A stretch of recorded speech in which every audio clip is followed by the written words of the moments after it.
C'est une nouvelle ère qui s'ouvre aujourd'hui pour Smart, puisque après la collaboration avec Renault, le constructeur du groupe Daimler s'associe désormais avec le chinois Geely et surtout passe à la taille supérieure, puisque fini les micro-citadines qui ne sont pas toujours rentables.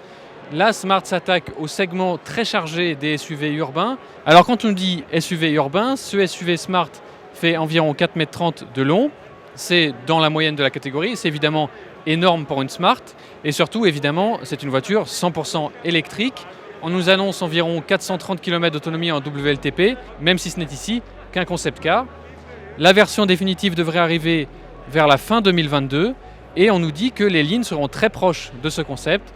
Et les lignes en question, eh bien, s'il n'y avait pas ces logos Smart un peu partout, on aurait vraiment du mal à l'identifier comme une voiture de la marque. On a une grosse calandre qui est pleine et qui s'illumine à l'avant, des optiques très effilées et des lignes tout en rondeur. À l'intérieur, en revanche, on nous dit que c'est vraiment très proche de la version de série, surtout pour le tableau de bord. On a un grand écran central de 12,3 pouces et pas grand-chose devant le volant. Les matériaux sont un peu bling-bling, mais évidemment, ça ne sera pas la même chose sur la voiture de production.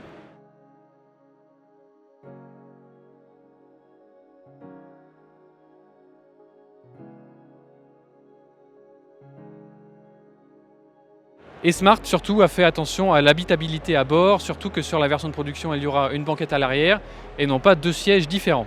Rendez-vous donc en 2022 pour la version définitive de ce SUV Smart, la Smart d'une nouvelle ère, donc tout électrique et plus gros. Et pour ne rien rater de ce salon de Munich, on vous invite, comme toujours, à nous suivre sur nos réseaux sociaux, à vous abonner à nos chaînes et surtout à nous retrouver sur le site autoplus.fr.